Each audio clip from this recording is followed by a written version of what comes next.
ओम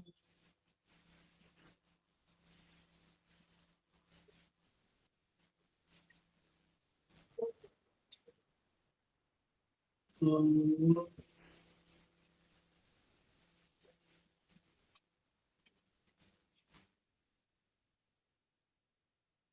ओम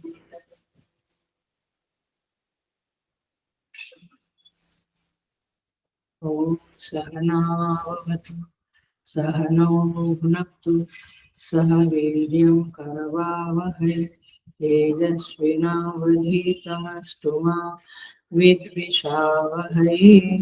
ओम शांति शांति शांति। समस्त जन कल्याणे निरतं करुणामय नमामि चिन्मयं देवं सद्गुरुं ब्रह्म विद्महे। Hari Om. I welcome you all with great love and great respect in this Bhagavad Gita discourses. So हम 11वें अध्याय पे आ गए हैं। हम चैंटिंग करेंगे श्लोका नंबर 6 से 10 तक। Chapter 11 shloka number 6 chanting 5 shlokas. पश्यादित्यान् वसून् रुद्रान् अश्विनौ मरुतस्तथा बहुन्यदृष्टपूर्वाणि पश्याश्चर्याणि भारत इहैकस्थं जगत्कृष्णं पश्याद्य सचराचरं मम देहे गुडाकेश यच्चान्यद्द्रष्टुमिच्छसि न तु मां शक्यसे द्रष्टुम् अनेनैव स्वचक्षुषा दिव्यं ददामि ते चक्षुः पश्य मे योगमैश्वरम्। संजय उवाच एवमुक्त्वा ततो राजन् महायोगेश्वरो हरिः दर्शयामास पार्थाय परमं रूपमैश्वरम्। अनेकवक्त्रनयनम् अनेकाद्भुतदर्शनम् अनेकदिव्याभरणम् दिव्यानेकोद्यतायुधम्। करेंगे दिव्यमाल्याम्बरधरम् दिव्यगन्धानुलेपनम् सर्वाश्चर्यमयम् देवम् अनन्तं विश्वतोमुखम्। So 7 नंबर पे श्लोक पे आए थे हम लोग। एकस्थं जगत कृष्णं अस्य अद्य सचराचरं मम देहे गुडाकेश यत् च अन्यत् द्रष्टुम् इच्छसि। 7वां श्लोक किया था। 8वें श्लोक पे आए थे न तु मां शक्यसे द्रष्टुम् अनेन एव स्वचक्षुषा दिव्यं ददामि ते चक्षुः पश्य मे योगमैश्वरम्। भगवान कहते हैं हे अर्जुन, कृष्णम जगतम संपूर्ण जगत सचराचर जगत अद्य इह एकस्थं पश्य मेरे शरीर में मम देहे मेरे शरीर में एक जगह स्थित चराचर सहित संपूर्ण जगत को तुम देखो। यज्ञ अन्य द्रष्टुम इच्छसे और जो कुछ भी देखना चाहते हो उसे देखो।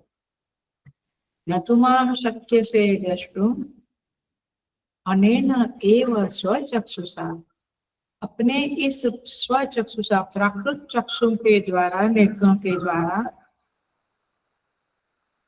द्रष्टुम देखने में न तु मां शक्यसे मुझे देखने में ये प्राकृत चक्षु समर्थ नहीं है। दिव्यम ददामि ते चक्षुः मैं तुम्हें दिव्य अलौकिक चक्षु देता हूँ जिससे तू मैं पश्य में योगम ऐश्वरम मेरी ईश्वरीय योग शक्ति को तुम देख सकोगे, तुम उसे देखो। ऐसा भगवान अर्जुन को कहते हैं। देखिए हम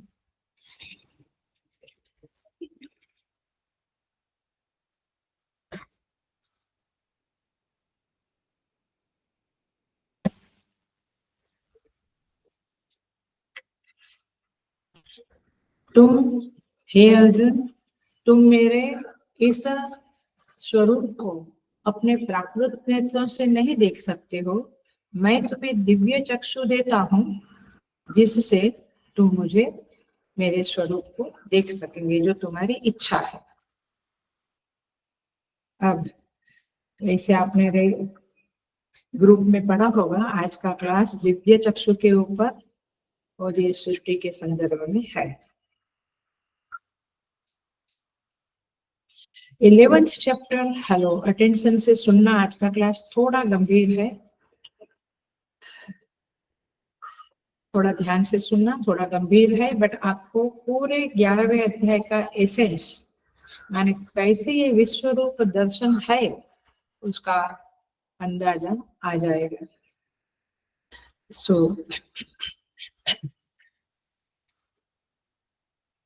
हमारे अंदर बहुत सारी धारणाएं होती है कि कैसे अर्जुन ने देखा होगा, राइट? तुम्हें क्या लगता है, इधर अर्जुन खड़ा होगा, इधर भगवान खड़े होंगे और भगवान ने कुछ जादू किया, उसके भ्रू नेत्र के बीच में कुछ प्रेशर दिया और शक्तिपात किया और वो देखने लग गया। ऐसा कुछ सोचने की जरूरत नहीं है। इस अध्याय के 53 एंड 54 नंबर के श्लोक में भगवान कहते हैं, ना हम वेदे न तपसा न दाने न च इज्जया, मैं वेद के अध्ययन के द्वारा, तप के द्वारा, दान और यज्ञ के द्वारा प्राप्त नहीं हो सकता हूँ। तो हे प्रभु, आप कैसे प्राप्त होते हो? भक्त्या तु अनन्यया शक्य अहम एवं विदः ज्ञातुम द्रष्टुम च प्रवेष्टुम। भक्ति के द्वारा तुम मुझे जान सकते हो, तुम मुझे देख सकते हो, तुम तत्वतः मुझ में प्रवेश कर सकते हो। ज्ञातुम द्रष्टुम च प्रवेष्टुम। तो भगवान इस तरह से अनन्य भक्ति के बारे में कहते हैं, हम बाद में उसे देखेंगे, परंतु अभी हम देखते हैं कि दिव्य चक्षु का रूप क्या हुआ। दिव्य चक्षु से विश्व रूप देखा, पकड़ लेना बातों को। अर्जुन ने दिव्य चक्षु से सृष्टि विश्व रूप देखा, तो ये दिव्य चक्षु प्राप्त हुआ, इसका अर्थ क्या हुआ? अनन्या भक्त्या, अनन्य भक्ति पूर्वक प्राप्त हुआ, अर्थात उसकी भक्ति जबरदस्ती भगवान के चरणों में 100% शरणागति थी, इसीलिए उसे दिव्य चक्षु प्राप्त हुआ। तो भक्ति पूर्वक प्राप्त किया हुआ ज्ञान अथवा दिव्य चक्षु माने ज्ञान, सो भगवान ने उसे दिया और उस ज्ञान चक्षु से साधक परमात्मा में प्रवेश कर लेता है। तो ये 54 नंबर का श्लोक बहुत गंभीर है और 11वें अध्याय को पूरी तरह से समझाने वाला यह श्लोक है। आप मेरे इस 2 वाक्य को धीरे धीरे समझेंगे।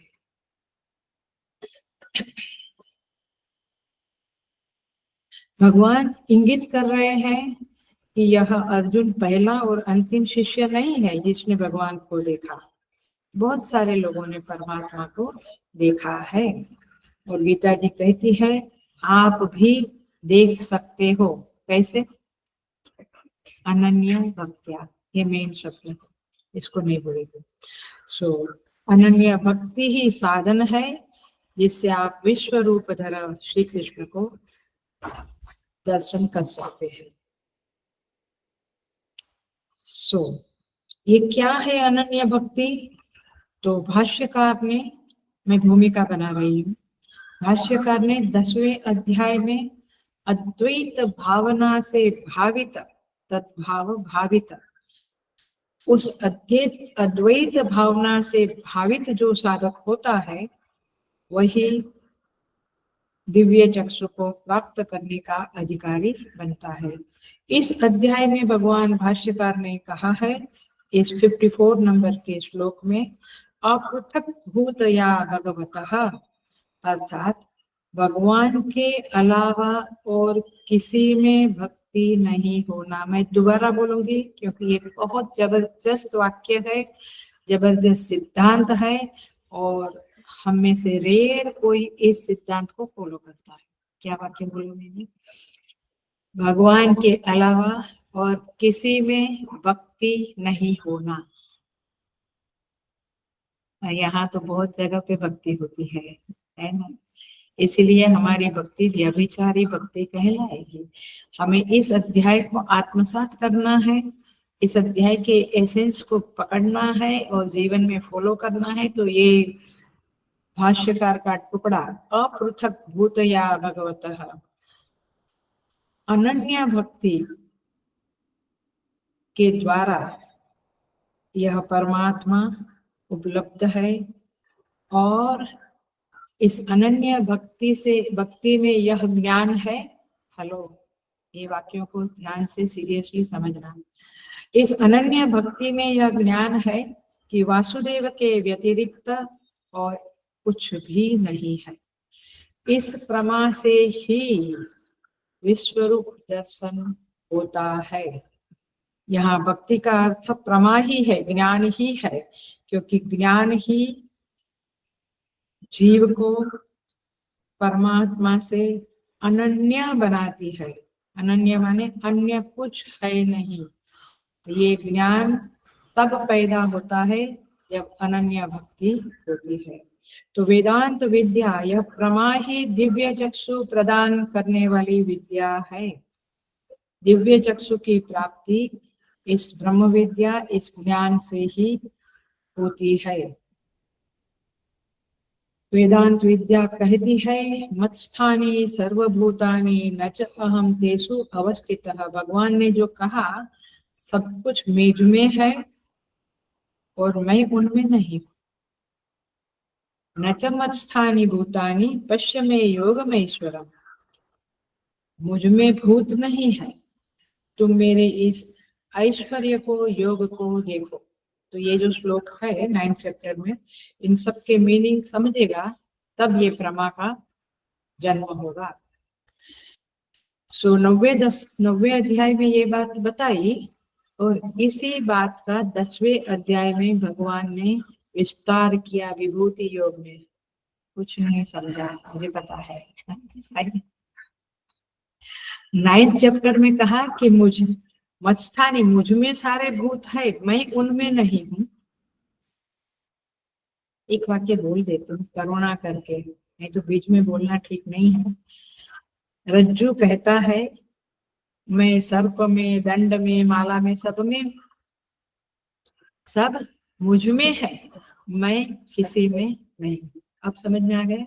भगवान कहते हैं 9th चैप्टर में इस तरह से, मत्स्थानी भूतानि पश्य में योग में सुनो। इसी बात को भगवान 10वें अध्याय में विभूति योग में समझाते हैं। देखना, विस्तार करते हैं इसी बात का। मतलब आपको ये चिंतन शुरू करना पड़ेगा आफ्टर द क्लास, फिर विभूति क्या है। और इस 10वें अध्याय में ही भगवान कहते हैं विभूति योग में ये सब मेरी विभूति है। उसका 9th चैप्टर के इस 4 और 5 नंबर के श्लोक से कनेक्शन करो, रिकंसिलेशन करो, और इसी बात को परमेश्वर श्री कृष्ण इस 11वें अध्याय में बता रहे माने एक्सपेरिमेंट करा रहे हैं। माने अर्जुन को ये दिख रहा है, अब तक अर्जुन सुन रहा था, अब अर्जुन को दिख रहा है। क्या? यही न च मत्स्थानि भूतानि एटसेट्रा। सो 10वें अध्याय में भगवान ने कहा था मेरे एक अंश में जगत को धारण करके मैं स्थित हूँ। इहैव मम देहे एकस्थम कृष्णम जगत पश्य। विराट दर्शन केवल और केवल आत्मज्ञानी को हो सकता है। और इसी बात को जो 10वें अध्याय में कहा था भगवान प्रत्यक्षतया अर्जुन को दिखा रहे हैं। अब वो जान जाता है कि सारा प्रपंच चेतना में प्रतीत हो रहा है और केवल चेतना ही चेतना है और कुछ नहीं है। यह है विश्वरूप दर्शन। और मैं पुनः कहूंगी कि मैं बहुत सारी बायोग्राफीज पढ़ने की आदी हूँ। कॉलेज के टाइम से आज काफी सालों से मैं हमेशा थोड़ा थोड़ा पढ़ती हूँ, कभी नहीं भी पढ़ती, टाइम नहीं है तो। बट महापुरुषों की बायोग्राफीज पढ़ने से ये बात में स्पष्ट दिखती है कि उन्हें सिंटलाइजिंग लाइट ब्लू कलर के की चेतना में, वो कलर नहीं है बट एक प्रकाश है, उसमें उन्हें सारा जगत जैसे अर्जुन ने देखा था ऐसे उन्हें भी दिखता है। आपको कुछ लालसा होती है क्या? नहीं, हमें तो पिज्जा की और व्हाट्सएप की और मूवी की और टीवी की लालसाएं हैं। ये लालसा होगी तो जरूर मिलेगा अपने को देखने। तो आइए अब मैं 9वां श्लोक शुरू करने के पहले, माने यह जो 8 श्लोक हमने किया, 9th श्लोक शुरू करने के पहले हम एक भूमिका बनाएंगे और वो भूमिका है आखिर में एग्जैक्टली यह विश्व रूप दर्शन क्या है, कैसा है। बिल्कुल मेरे साथ रहना, मेरे शब्दों के साथ विजुअलाइजेशन करते रहना और अटेंशन से सुनना। आज का दिन सब कुछ बंद, केवल फोकस से सुनो और लिखना भी नहीं, अभी बाद में लिखना रिकॉर्डिंग सुनते हुए। सो आपको पता चलेगा कि विश्व रूप दर्शन बेसिकली क्या है और कैसे होता है।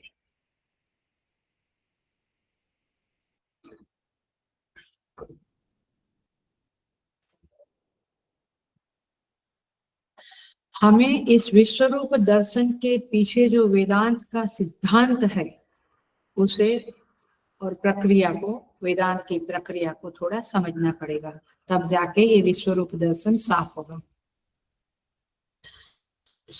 इसे हम जागरूक करते हैं। थोड़ा लंबा चलेगा ये, माने ये डिस्क्रिप्शन, ये सारी बातें, चाहे हम 9th श्लोक में प्रवेश भी न कर पाए बट इसको हम अच्छे से समझेंगे। गंभीर है, अटेंशन प्लीज। हेलो। वेदांत प्रमाण का ऐसा निर्णय है कि सृष्टि जब महाप्रलय में थी, सारी सृष्टि सोई पड़ी थी उस बीज में। मत्स्य अवतार पुनः याद कर। उस समय में ये सृष्टि का कोई भी चिन्ह उपलब्ध नहीं था, केवल आत्मा ही था। आत्मा वा इदमेक एव अग्रे आसीत न अन्यत किंचन मिशत। ऐतरेय उपनिषद का ये मंत्र है, पहला ही मंत्र है और यही बातें ऐतरेय उपनिषद में फ्राइडे के दिन चल रही है। केवल आत्मा था, उसके अलावा सृष्टि नाम की कोई चीज विद्यमान उपलब्धमान नहीं थी। विद्यमान तो थी, उपलब्धमान नहीं थी। सदैव सौम्य इदमग्रे आसीत एकमेव अद्वितीयम। छांदोग्य कहता है वो सत्य ही केवल था और कुछ भी नहीं था। अद्वितीय सत्य विद्यमान था, माने सत्ता थी और चिन्मय चित तत्व था। सत्ता चिन्मय थी, चेतना सन्मयी थी। तो तत्व ज्ञान कराने का श्रुति का यही तरीका है कि वह आत्मा सन्मात्र था, चिन्मात्र था और सत्य था। हाँ, और उसी में से जगत की उत्पत्ति बताते हैं। अब कैसे होगा, उसमें परिणाम तो नहीं आएगा क्योंकि वो सत्य है। सत्य माने त्रिकाले अपि तिष्ठति इति सत्य, तीनों काल में जो रहता है वह सत्य। दूध तो दही बना तो दूध खत्म हो गया, तो उस परमात्मा से सृष्टि बनी और उस सृष्टि को विश्व रूप धरा श्री कृष्ण परमात्मा अर्जुन को बता रहे हैं। बात समझ में आती है? माने मैं भूमिका थोड़ी डीपर से ले जा रही हूँ बट आप समझ लेना।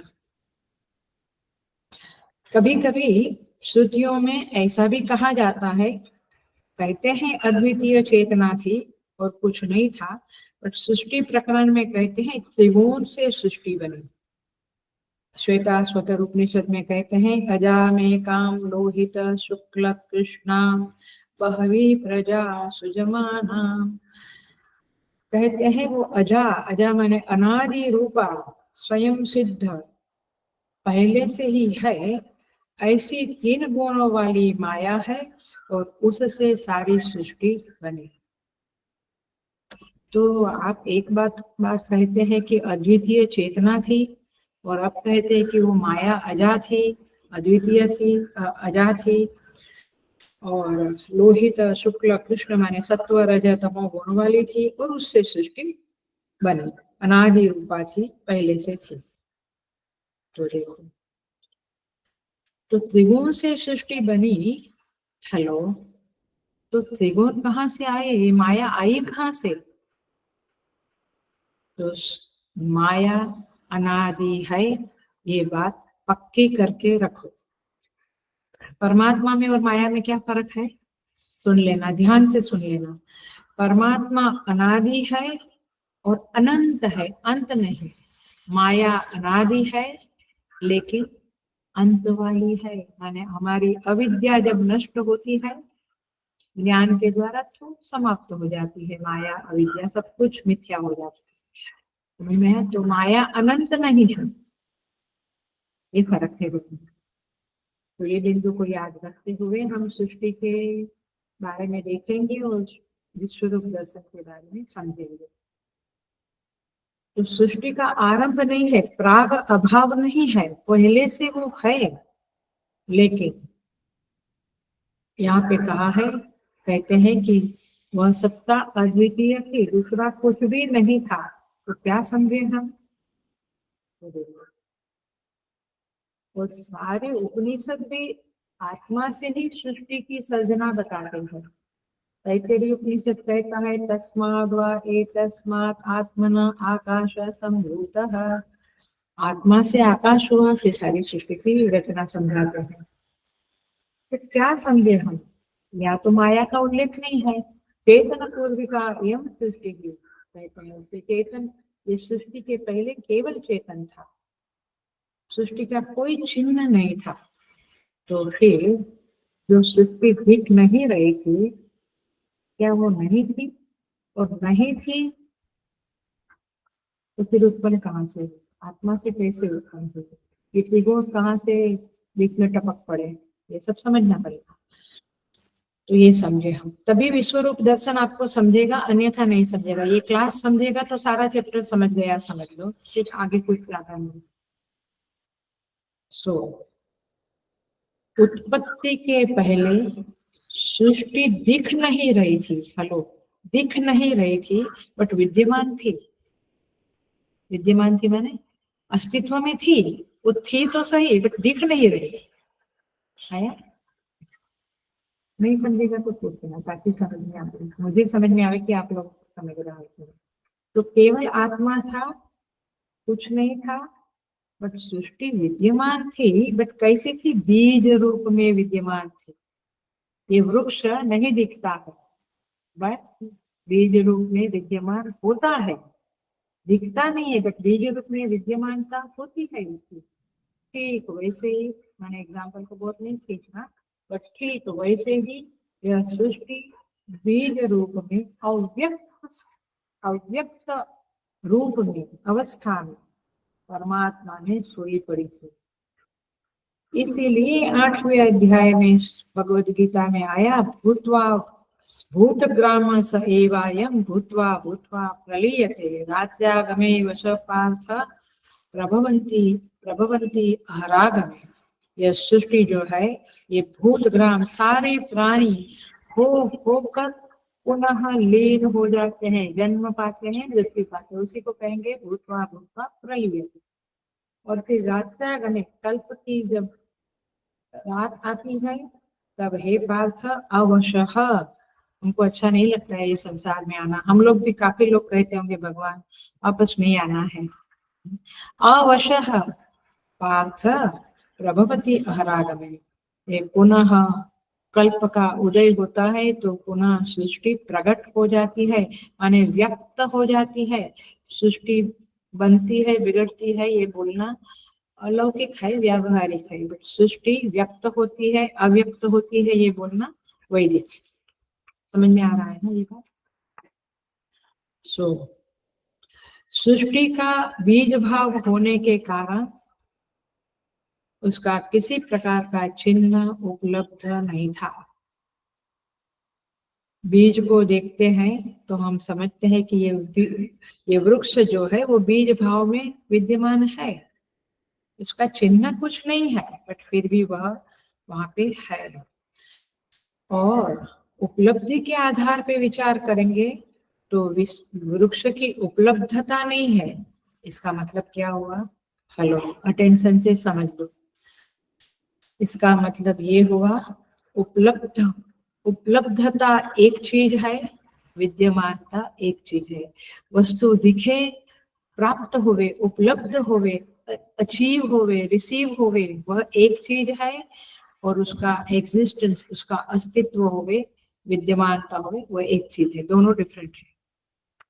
तो सृष्टि के आरंभ काल में केवल चेतन था और सृष्टि उपलब्ध नहीं थी, किंतु सृष्टि बीज रूप में चेतन में विद्यमान थी। माया भी उसी तरह से सुपर इम्पोजिशन के रूप में विद्यमान थी। काफी पॉइंट्स होंगे, ये पहला पॉइंट हो गया। दूसरा पॉइंट लेते हैं। क्योंकि विश्व रूप समझना है तो ये विश्व की सृष्टि प्रक्रिया समझनी पड़ेगी।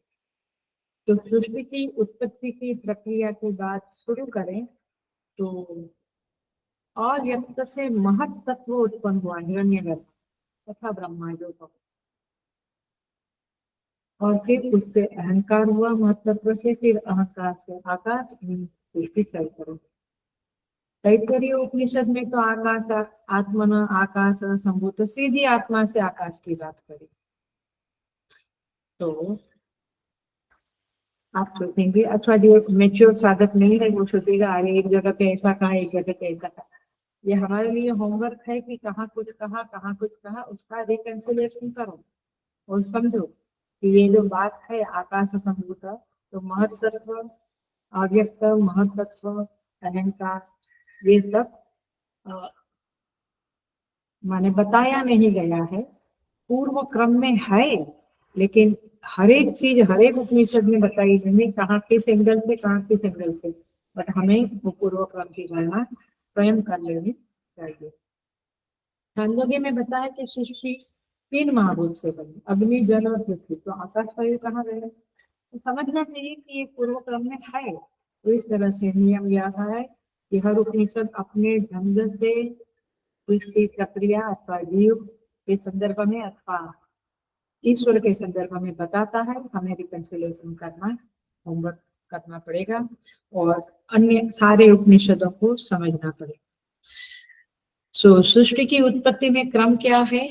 चेतन से महत्त्व, अहंकार, सूक्ष्म पंचमहाभूत, फिर तन, जिसको तन्मात्रा कहते हैं, तन्मात्राओं से 10 इंद्रिया, अंतःकरण, और फिर सूक्ष्म पंचमहाभूतों का पंचीकरण और फिर स्थूल प्रपंच की रचना हुई।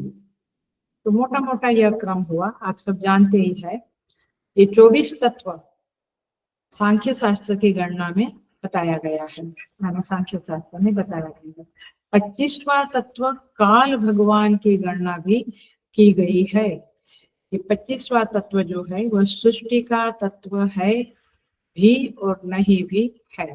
माने परम पुरुष का प्रभाव को काल कहते हैं। हमने 10वें अध्याय में देखा, काल एक अलग से तत्व नहीं है। तो परमेश्वर का जो प्रभाव है, ये जन्म मरण देना, ये सारी सृष्टि को इस तरह से चला रहे हैं, ये उनका प्रभाव को ही 25वां तत्व कहते हैं।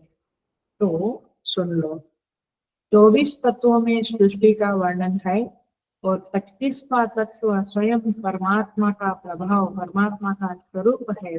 यह 25वां तत्व गिना नहीं जाता है क्योंकि वह सृष्टि रूप में अभिव्यक्त हुआ है। काल नहीं तो सृष्टि की गणना कर सकते हैं, काल के बिना सृष्टि की कल्पना नहीं कर सकते। तो ये काल के रूप में परमात्मा ही 25वें तत्व के रूप में सृष्टि रूप अभिव्यक्त हुए हैं। तो ये सृष्टि क्या है समझ आता है, उनका प्रभाव है। वही बात 10वें अध्याय में कही है। तो इस 24 तत्व में पहले 3 तत्व जो है उसे त्रिगुणात्मिका प्रकृति कहते हैं और सत्व, रजस, तमस। और फिर जो महत्त्व, अहंकार, पंच तन्मात्राएं हैं, ये प्रकृति विकृति कहलाते हैं। और फिर 14 इंद्रिया, पंचीकृत महाभूत, ये सब कुछ विकृति कहलाते हैं। ये सांख्य शास्त्र में इस तरह से कहा गया है, प्रकृति, प्रकृति विकृति, और विकृति, प्रकृति विकृति माने जिसका कारण भी है कार्य भी है, विकृति माने जिसका कारण है बट उसके बाद कार्य कुछ नहीं हुआ है। यदि आप मनन करते होंगे मेरे साथ तो आपको लगेगा ये शरीर क्या है, फिर शरीर कार्य है पंचमहाभूत का? नहीं, ऐसे तो हम बोलते हैं, लेकिन ये गौण रूप में बोलते हैं। मूलतः पंचमहाभूत से बना शरीर या पंचमहाभूत का कार्य नहीं है, कार्य कोटि में नहीं आता है, क्योंकि वह अपने पंचमहाभूत से भिन्न कुछ नहीं है। जैसे दूध में से दही बना तो दही कार्य हो गया, दूध कारण बना, ऐसा शरीर कुछ विकृत कुछ ऐसा नहीं हुआ है। सो देखिए इसका एग्जाम्पल देते हैं आचार्य लोग। जैसे काष्ठ का मूर्ति है, माने लकड़ी का एक मूर्ति है, उस काष्ठ मूर्ति को काष्ठ का कार्य नहीं कहा जाएगा, वो काष्ठ ही है। उस काष्ठ मूर्ति के जो अवयव है वो काष्ठ ही है, काष्ठ माने लकड़ा, वुड। सो मूर्ति अवयव में प्रविष्ट हुई नहीं है, वहां जो है केवल काष्ठ है। तो क्या है मूर्ति? वह आकृति है, वह केवल प्राकृतिक सत्ता है। हेलो, इसी तरह से यह सारे शरीर केवल एक प्राकृतिक सत्ता है प्रौढ़ वेदांत के संदर्भ में। और हम उसे इतना ठोस मानते हैं, व्यावहारिक सत्ता भी नहीं मानते, हम तो उसे पारमार्थिक रूप में ही अपने शरीर को, क्या सबके शरीर को, इस सृष्टि को लेते हैं। बट ये भी स्वरूप की बातें चलती हैं, तो ये बातें ध्यान में रखें। तो ये अब मैं उसका कंक्लूड करती हूँ इस पॉइंट का। जैसे कर्म से काष्ठ मूर्ति का काष्ठ के ऊपर आरोप हुआ, सुपर इम्पोजिशन हुआ ना, लकड़े के ऊपर जो लकड़े की मूर्ति बनी वो सुपर इम्पोजिशन है। किसके कारण? हथौड़ी से वगैरह हम जो कर्म किया।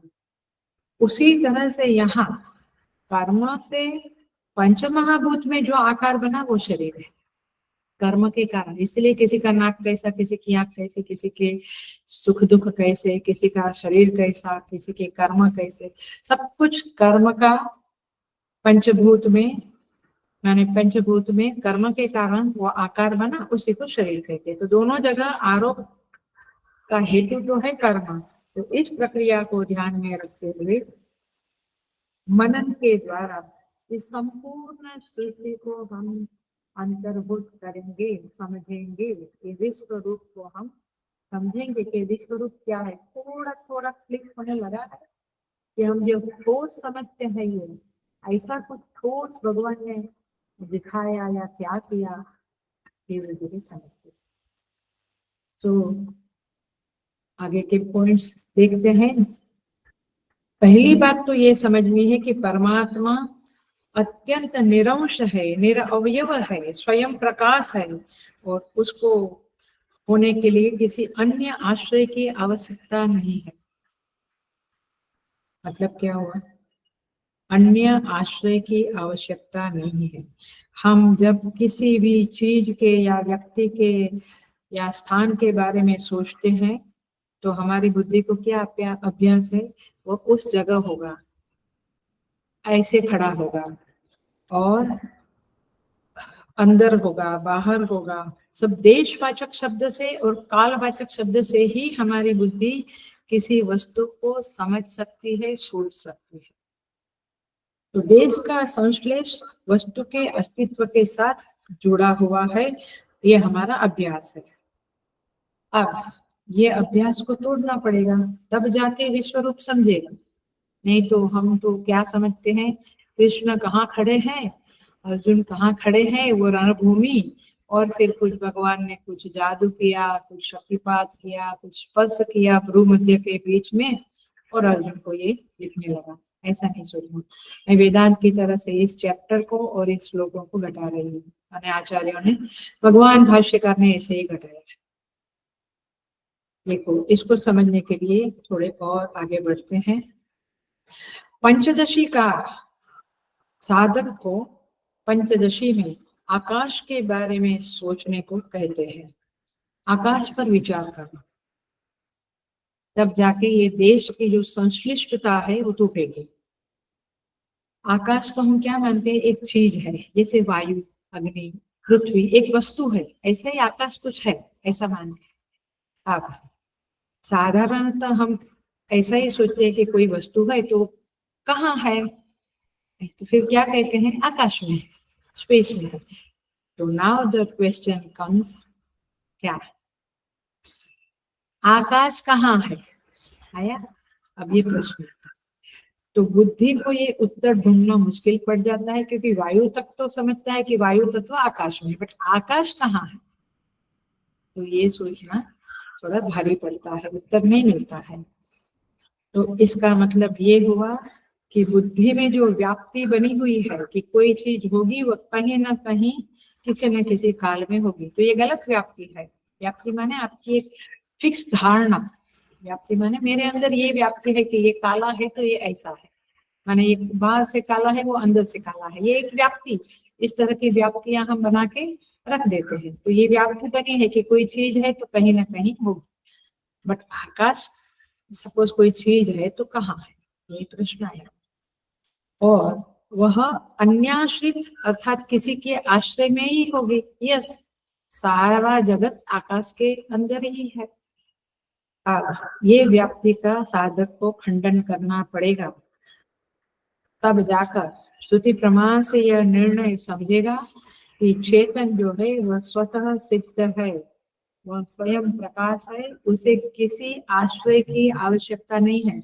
तो कृष्ण रणभूमि में खड़े थे, रणभूमि आश्रय बने और कृष्ण आश्रित बने। पहले तो ये बात खत्म करनी पड़ेगी आपकी बुद्धि से। ये विश्व रूप दर्शन का अभ्यास करते हुए, ये केवल सुनना नहीं है, हमें भी अभ्यास करना है, तब जाके ये खंडन कर देना पड़ेगा। जो कृष्ण को एक शरीर मानते हैं, तो ये बातें साफ कर देनी पड़ेगी। तो दृष्टांत क्या है? यथा तव मते आकाशः, जैसे तुम्हारे मत में आकाश की स्थिति है,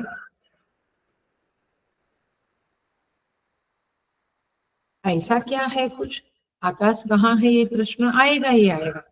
तो चेतन में महत्त्व है, फिर महत्त्व से अहंकार, अहंकार में पांचों सूक्ष्म महाभूत पंच तन्मात्राएं, और फिर आगे उसी से सब कुछ उत्पन्न हुआ। माने पंच तन्मात्रा में से पंच तन्मात्रा आकाश वायु, तो महत्त्व अहंकार एंड देन आकाश। तो आकाश तक बुद्धि पहुंचती है, तो आकाश के पूर्व में क्या था? तो अहंकार। अहंकार माने ये ईगो वाली बात नहीं समझना, मैंने 7वें अध्याय में समझाया है, भूमि रापो नलो वाली उस श्लोक में, तीसरा चौथा श्लोक है, समझाया है। तो ये सारा स्थूल प्रपंच, सूक्ष्म प्रपंच, महाभूत, अहंकार, महत्त्व, यहाँ तक के त्रिगुण माने अव्यक्त माया, यह भी सबका सब परमात्मा में है। उसका तत्वबोध का सहारा लो तो रिकंसिलेशन मिलेगा। त्रिगुणात्मिका ब्रह्माश्रया माया अस्ति, ये माया का डेफिनेशन। त्रिगुणात्मिका ब्रह्माश्रया माया अस्ति, ये इसमें क्या समझ में आया? त्रिगुणात्मिका तो समझ में आया, सत्व रज तमः है, लेकिन ब्रह्माश्रया ये शब्द बहुत इंपॉर्टेंट है। Hello, attention please. ब्रह्माश्रया माने ब्रह्म के आश्रय में रहने वाली, माने जैसे मेरी शक्ति मेरे आश्रय में है, मेरे शरीर में है, मेरे आश्रय में है, वही से। तो ये सुपर इम्पोजिशन है, क्योंकि ये बदलती रहती, कभी स्ट्रॉन्ग कभी वीक, ऐसे ये माया में सत्व रज तम का अनुपात बदलता रहता है। तो माया ब्रह्माश्रया है, यानी ब्रह्म में आश्रित है, स्वयं उसकी कोई सत्ता नहीं है। तो इसीलिए निरंश चेतन में अंश की कल्पना करते हुए भगवान कहते हैं माने हमारे लिए एक अंश न स्थित हो जगत पर, बट वास्तव में परमात्मा में कोई अंश है नहीं। तो ये सब कुछ उस चेतन में है, और इन सब का, ये वाक्य लिख लेना, इन सब का माने त्रिगुणात्मिका माया, महत्त्व, अहंकार, पंच तन्मात्रा एटसेट्रा, सबका चेतन के साथ अविनाभाव है। अविनाभाव माने घट मिट्टी के बिना रह नहीं सकता, घट का मिट्टी के साथ, हाँ, अविनाभाव है। समझ में आया? वैसे सारे जगत अभी सारा जगत तो बहुत स्थूल प्रपंच है, बट मूल महतत्व अहंकार इन सब का चेतन के साथ अविनाश भाव है। माने सारी सृष्टि विश्व रूप जो है उसका, उस विश्व रूप धारा कृष्ण के साथ, श्री कृष्ण के साथ अविनाश भाव है। अब थोड़ा थोड़ा आपको चिंतन चालू हुआ होगा कि ये कैसा विश्व रूप दर्शन है। अब बहुत महत्व का पॉइंट बताने जा रही हूँ, क्योंकि और एक गलतफहमी हमारे अंदर रहती ही रहती है। अभी इवन आपने समझ लिया कि महत्व वगैरह सब कुछ या सारी सृष्टि परमात्मा में है, फिर भी एक और गलतफहमी रह जाती है हमारे अंदर, और वह क्या है?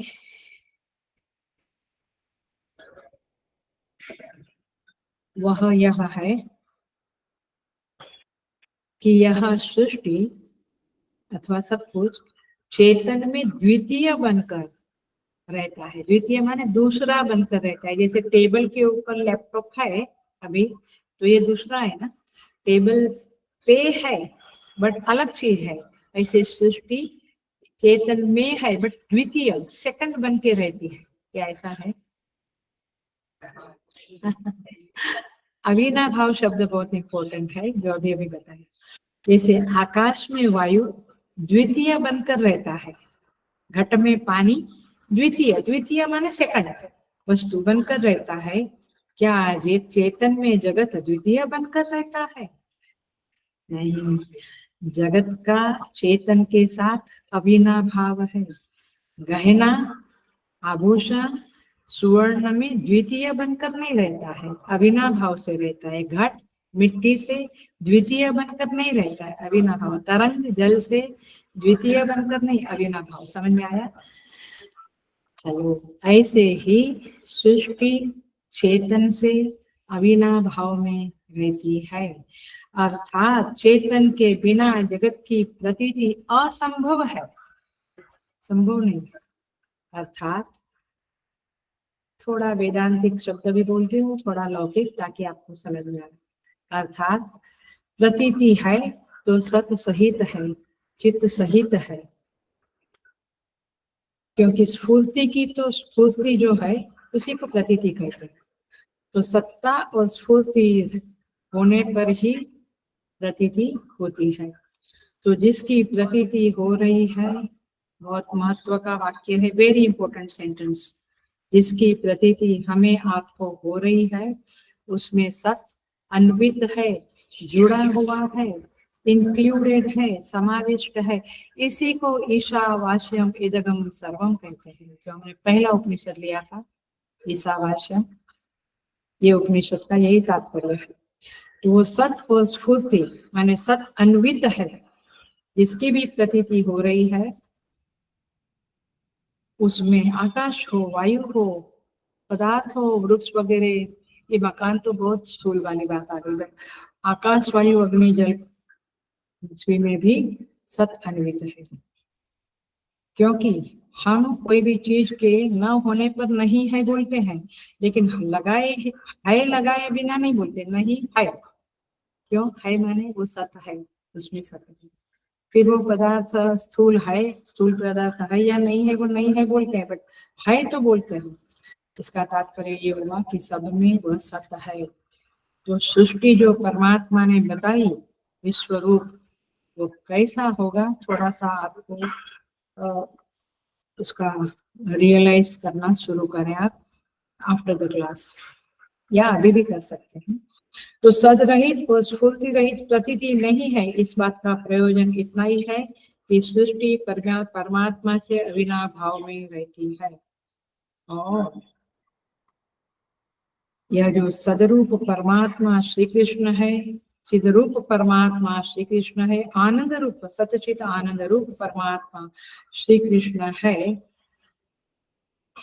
इन्हीं का नाम जगत की दृष्टि से होगा विश्व रूप कृष्ण।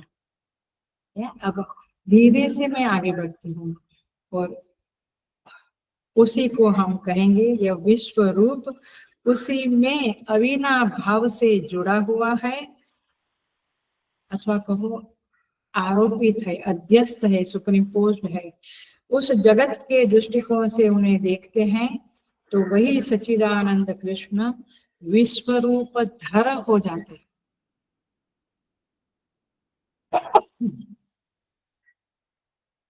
पकड़ा? वही श्री कृष्ण को अब हम क्या कहेंगे? विश्वरूप धर।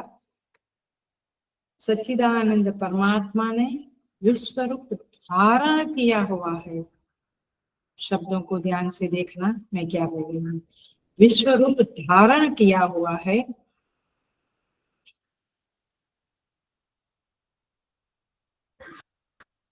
हम उनमें, ऐसा नहीं है कि हम उनमें विश्व को देख रहे, उनमें विश्व को देख रहे हैं, इसलिए यह नाम दिया।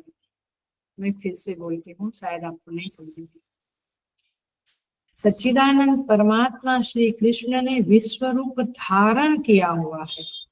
जैसे सुवर्ण ने ही बैंगल और माने कंगन और इयरिंग और पैर में झांझर, इसके रूप धारण किए हुए।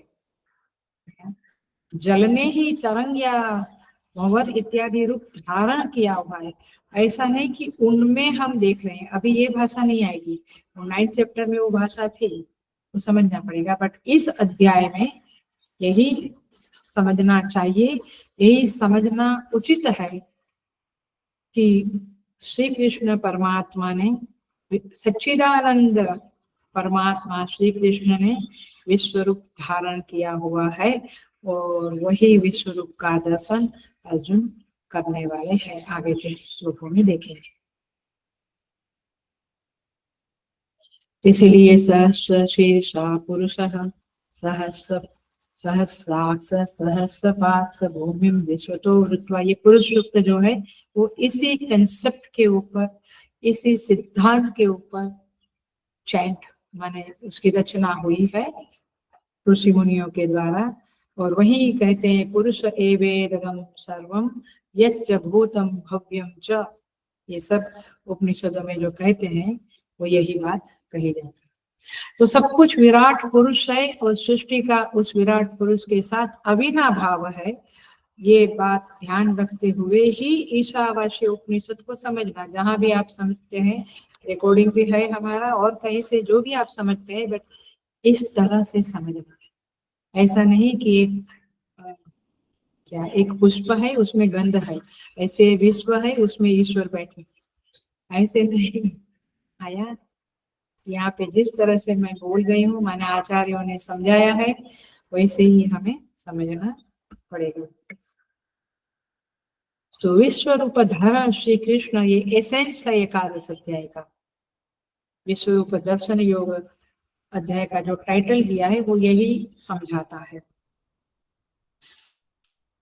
अर्जुन के निमित्त से हमें प्रभु ये समझाते हैं कि मैं ऐसा हूँ, सारी विभूतियां मुझ में है, मैं ही सबकी आत्मा हूँ, मेरे बिना कुछ भी रह नहीं सकता है। और ये बातें सुनते हुए अर्जुन के मन में इच्छा होती है और वह कहता है सर्वमेतद्रुतं मन्ये यन्मां वदसि केशव, ये केशव आप जो कहते हुए मानता हूँ, मैं बिल्कुल 100% ट्रुथ मानता हूँ, लेकिन अब मुझे वह आपका रूप बताइए जो आपने शब्दों के द्वारा वर्णन किया, अब आप बताइए। विश्व रूप धरा सच्चिदानंद, ये विश्व रूप धारण करने वाला जो सच्चिदानंद परमात्मा का रूप है, उसे देखने में यदि मैं समर्थ हूँ तो हे योगेश्वर, आप मुझे कृपा करके बताइए। अब समझ लेना है एक और गंभीर बात। जब श्रवण मनन चिंतन निधिध्यासन करते हुए प्रमा प्राप्त होती है, तब जाकर यह विश्वरूप दर्शन होता है। और प्रमा की व्यवस्था करने वाले केवल परमात्मा है। हम कितना मनन चिंतन करें, वो प्रमा की उत्पत्ति तो उनके कृपा से ही होती है। और उस प्रमा का ही नाम है दिव्य चक्षु। आप समझ में आया? प्रमा माने ज्ञान, जो स्थित प्रज्ञा, सेकंड चैप्टर में जो स्थित प्रज्ञा के लक्षण बताते हैं, तो स्थित प्रज्ञा माने क्या? स्थिता प्रज्ञा यस्य सः, स्थित प्रज्ञा माने ही जिसके पास दिव्य चक्षु आ गए हैं। यहाँ पे परमात्मा ने, श्री कृष्ण भगवान ने अर्जुन को कुछ समय के लिए ही दिव्य चक्षु दिया, फिर निकाल दिया माने उसको हटा दिया। बट जो रियलाइज बीइंग होते हैं, ध्यान से सुन लेना, जो ग्रेट बीइंग्स होते हैं, रमन महर्षि जैसे महात्मा लोग, उनको दिव्य चक्षु सदा के लिए प्राप्त होते हैं। उनका रियलाइजेशन ऐसा नहीं कि हुआ और 10 मिनट में चला गया, ऐसा नहीं। ये बात थोड़ी साइड की है, बट याद है। सो यह दर्शन की प्रक्रिया कैसी है, तो आइए समझे। हमें अपने को भी करना है, अपने को भी विश्वरूप चाहिए, तो इस तरह से मोटा मोटा थोड़ा सा बताते हैं। तो मन को उस चेतन की तरफ ले जाओ जहाँ पे सृष्टि नहीं थी। हम तो अभी सृष्टि में ही एक मूर्ति का ध्यान करते हैं, या जो कुछ करते हैं वो देश की सीमा में करते हैं, बट सृष्टि के बियॉन्ड जो चेतन था वहां पे मन को ले जाना है। और फिर पूरी प्रक्रिया जो आत्मा में घटती है, चेतन में घटती है, त्रिगुण में क्षोभ हुआ, फिर त्रिगुण से महत तत्व, अहंकार, इन सारी प्रक्रिया को आपको आत्म चैतन्य में घटते हुए देखना है, माने अपने में घटते हुए देखना है, तब जाके ये चैप्टर आत्मसात होगा। थर्ड पर्सन के रूप में नहीं देखना है। सो इसी को विश्वरूप दर्शन कहेंगे। जब ये दर्शन कंप्लीट होगा, अभी तो हमारी प्रक्रिया चालू होगी, निधिध्यासन होगा, बट जब होगा तब आपको भी और हमको भी विश्वरूप दर्शन होगा। तो ये भीतर, सबके भीतर आत्म चैतन्य में ये प्रक्रिया हो रही है। आत्म चैतन्य के सिवा कुछ है ही नहीं, ऐसा समझना। यथार्थ समझना तो यही है कि सृष्टि चेतन में है। हेलो अगेन, ये शब्द जो मैं बोलती हूँ उसको बिल्कुल विजुअलाइज करो। ये सृष्टि चैतन्य में है, आत्म चैतन्य, आत्मा भी चैतन्य है ना, आत्म चैतन्य में है माने मुझ में है, और इसीलिए उसे वही देखना पड़ेगा। जरा सा दक्षिणामूर्ति के भी स्तोत्र मैंने लिया है, उसकी भी रिकॉर्डिंग है, जरा सा उस श्लोक का संदर्भ देख लेना।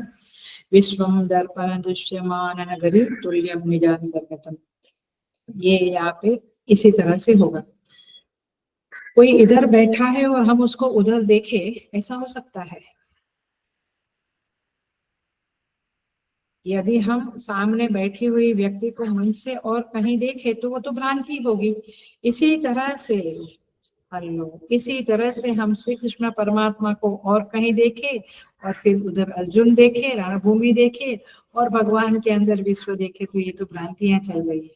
इसलिए इस तरह से दर्शन नहीं होगा। सुन लो, आप सुनने में बड़ा प्यारा प्यारा लगेगा, बट हमें यदि इसको गीता जी के हर श्लोक को जैसे हम आत्मसात करने की कोशिशें करते आए हैं 9-11 चैप्टर तक, ऐसे इस चैप्टर को आत्मसात करना है, अनुभव करना है, तो ऐसे ही देखना पड़ेगा। क्योंकि जो सृष्टि को कुरुक्षेत्र में देखेगा वो भ्रांत है, कि कुरुक्षेत्र भी स्वयं सृष्टि का एक विभाग है ना, और वहां पे अर्जुन खड़े हैं, कृष्ण खड़े हैं, ऐसा सब सोचना ये भ्रांति है। इसलिए इस अध्याय को किस विजन से, किस दृष्टि से समझना है, देखना है, ये समझे। सृष्टि श्री कृष्ण में है, और श्री कृष्ण सच्चिदानंद परमात्मा है, और चेतन स्वरूप है, वह चेतनमय ही हूँ, ऐसा समझते हुए आगे देखना है, आगे समझ चिंतन मनन करना है। तो मम देहे अद्य सचराचर पश्य, भगवान कहते मुझ में देखो, माने क्या, वो एक शरीर में नहीं, चेतन, भगवान चेतन स्वरूप है।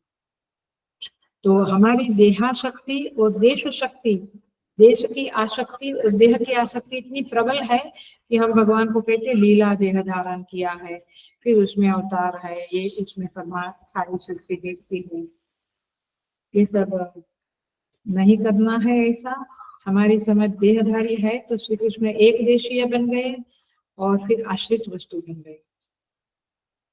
कौशल्या जी के सामने उन्होंने लीला की थी, यहाँ वहां द्वि बालक देखा। कौशल्या जी ने इधर भी देखा, सामने पूजा घर में भी देखा, और पालना में भी कृष्ण को देखा तो ये चकरा गए थे। तो भगवान एक देशीय नहीं है, ये समझना है। हमारी देह कैसी है? एक देश में अभी हम जहाँ बैठे हैं उतना ही है, और आश्रित है, ये फ्लोर के ऊपर हम आश्रित है।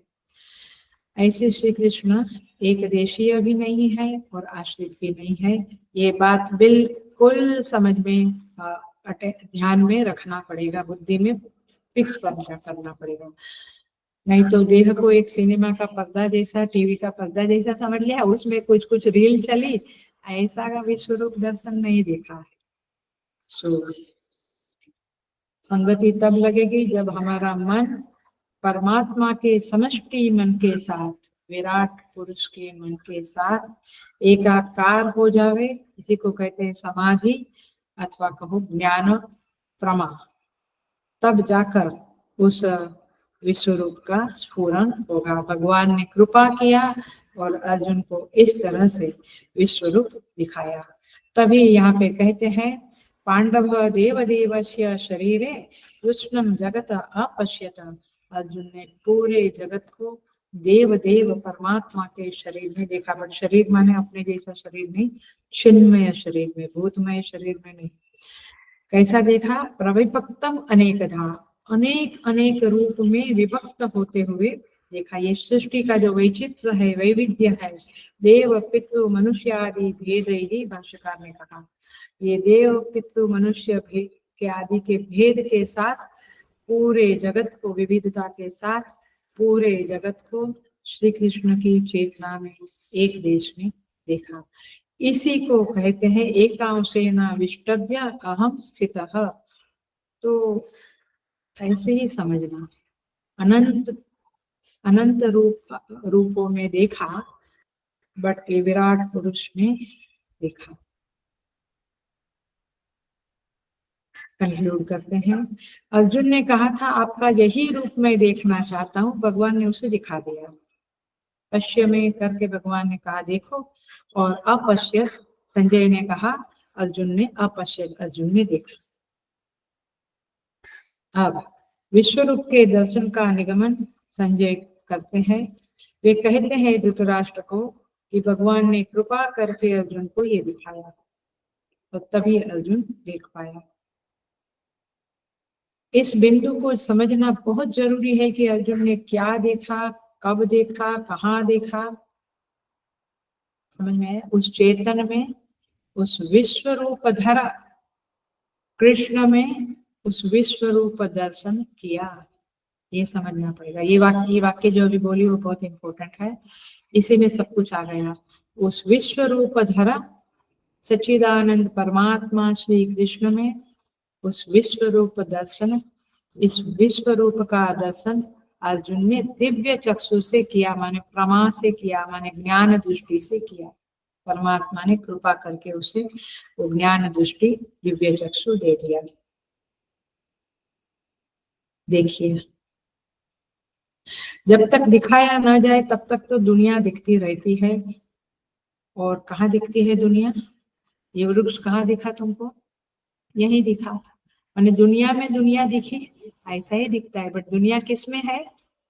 चेतन में, श्री कृष्ण परमात्मा में। ये देखना विश्व रूप दर्शन है। आई बात पकड़ा, ये देखना।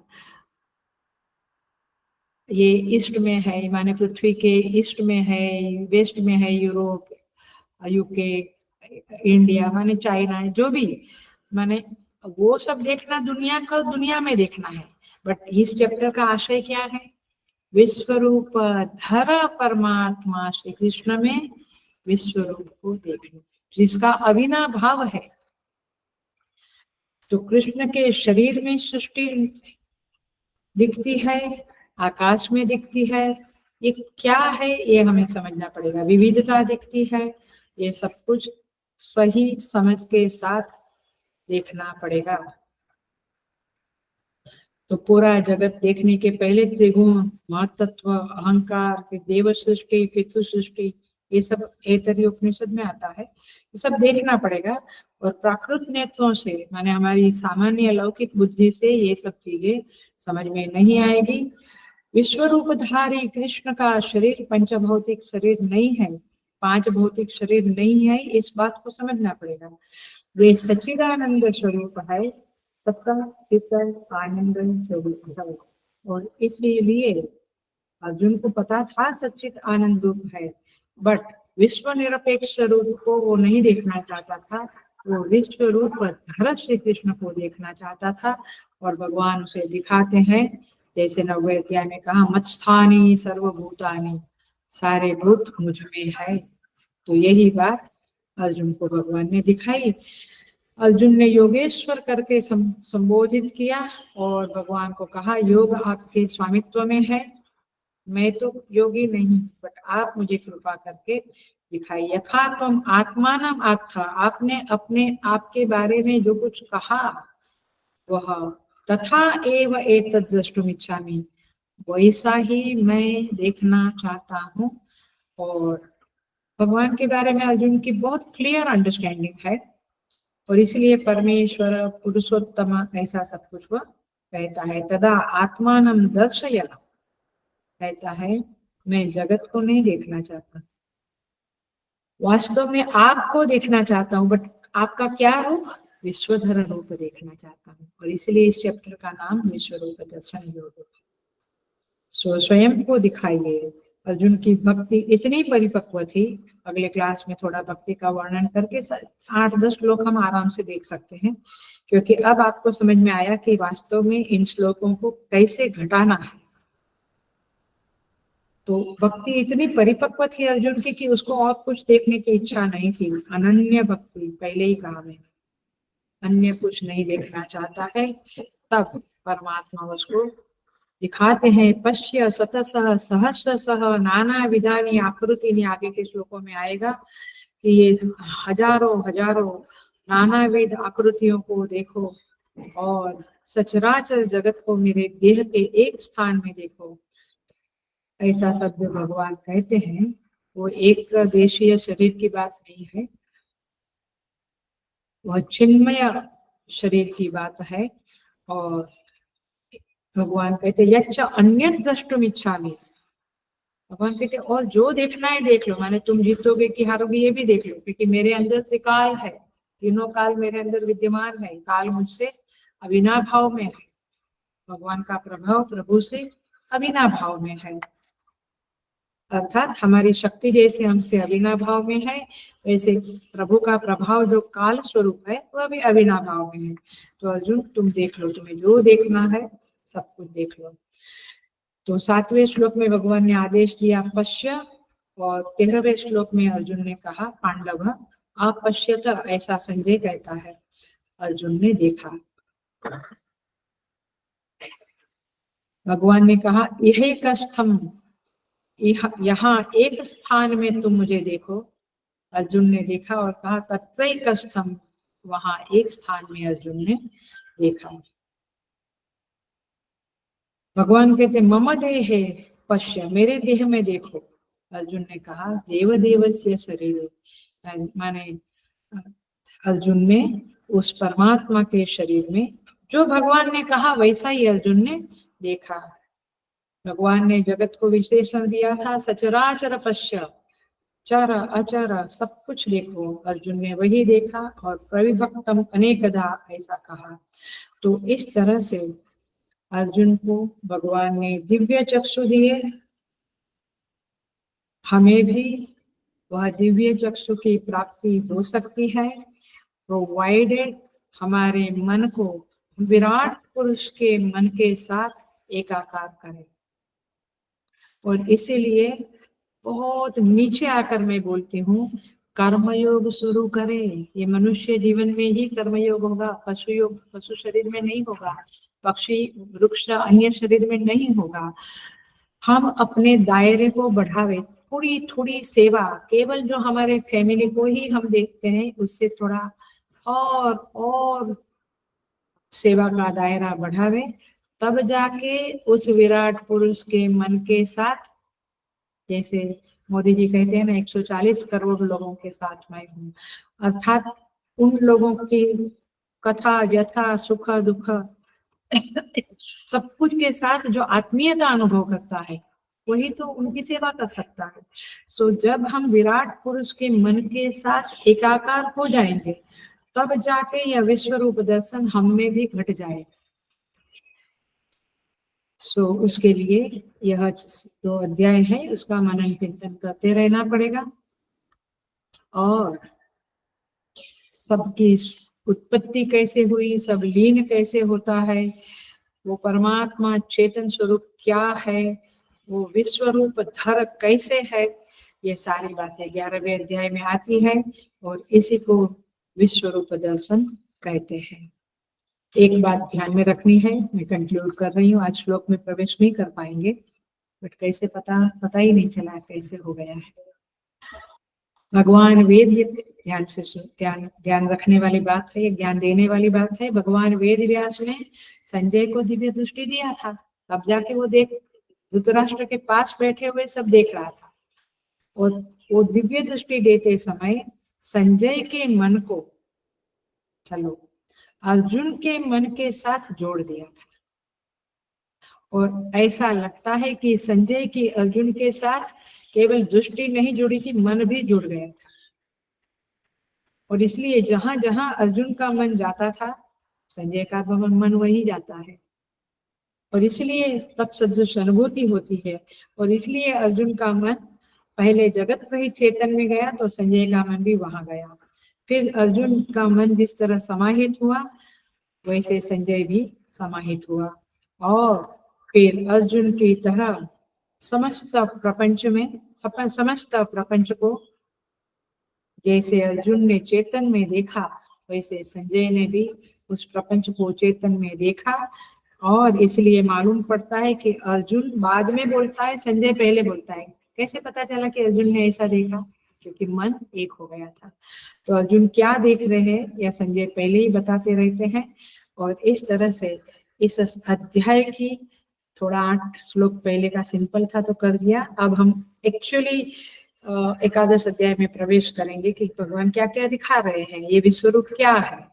तो अब जो भी विश्वरूप है वो हम तो वैसे बाहर से तो जानते ही है, तो एक श्लोक आगे के क्लास में हम थोड़े फटाफट लेंगे क्योंकि केवल वर्णन है विश्वरूप का, परंतु एक्चुअली विश्वरूप क्या है वो विश्वरूप धर श्री कृष्ण सच्चिदानंद परमात्मा में ये नाना आकृतियों की प्रतीतियां जो हो रही है, दिख रहा है, वही विश्वरूप दर्शन है और उसी दृष्टि को, एंगल को बुद्धि में रखते हुए,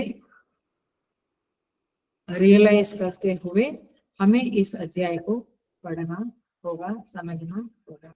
तो वेडनेसडे के दिन हम श्लोक में प्रवेश करेंगे। ओम पूर्णमदः पूर्णमिदं पूर्णात् पूर्णमुदच्यते पूर्णस्य पूर्णमादाय पूर्णमेवावशिष्यते। ओम शांति शांति शांति। हरि ओम। श्री गुरुभ्यो नमः। हरि ओम।